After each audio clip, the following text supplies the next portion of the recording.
And welcome back. Peace for that break. We are here in the JJ Zone. Join the Journey Radio. Today, talking about the power of spiritual momentum. President Nelson's conference address from the Sunday morning session of the last general conference. And I'm looking at the clock here, and I spent way too much time in the previous segments. So I wanted to talk today in this segment to wrap everything up about his fourth point of expecting miracles.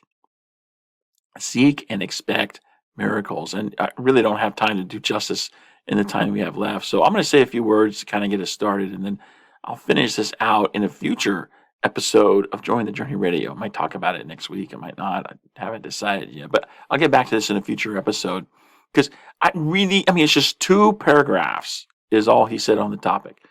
And I think that those two paragraphs right there are so dense with counsel for LDS singles. Expect miracles. Because let's be honest, so many of us have been so battered about by our approaches to dating, which for the most part are highly ineffective because we're not applying the fundamentals of the dating journey. We're just doing it the way that we've seen other people try to do it. And of course, most people don't do it very well. So when we try to do what they do, guess what? We get the results they got. It doesn't work out too well for us, and we get frustrated, we get beat around. There are also concepts of the natural man and the natural woman, which we've talked about before on this program, and which we will continue to talk about because they have direct applicability to our dating success. But when you step back and you just kind of look at everything, and you realize, if everything, like I said in the previous segment of the program, comes back to your thinking, comes back to how you think.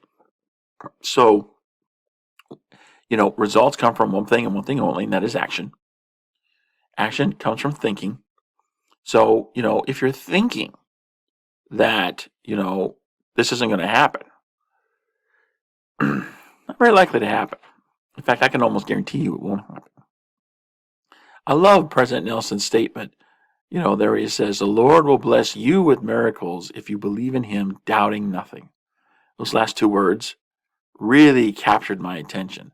Doubting nothing. How many of us are actually approaching dating with this attitude of doubting nothing? I think there's very few, if any of us, that are. So then is it any wonder that we get the results that we get? I mean, if you want to receive, you first must believe. As President Spencer W. Kimball often taught, faith precedes the miracle. In fact, he wrote an excellent book with that title, Faith Precedes the Miracle. If you haven't read it, it's a classic of LDS literature. I think you should, improve your education. Maybe one of the 1% things you need to do is read that book. So if you haven't read it, pick it up. It's a great read. But to have that faith where you just don't doubt anything, I don't know that a lot of singles are actually approaching their dating journey with that type of belief because so many of us get knocked around so much. And I think what will help us to turn things around, first of all, in our heads, to adopt a better belief system, because that's where it all starts. What we need is we need to see things in a different way. So many of us are seeing things just based on what's actually presented to us by other people. We need to actually look at what's possible. And we need to actually look at how things are designed. In other words, how they're connected together, how they operate together.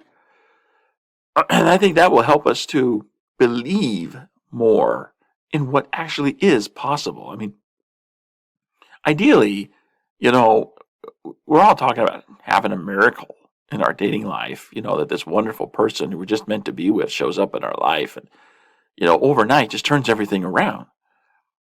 But the reality is more, it's more of an incremental thing where you meet someone and, the story that's much more common is that 2 people meet and, one of them, principally the woman's not very impressed with the guy.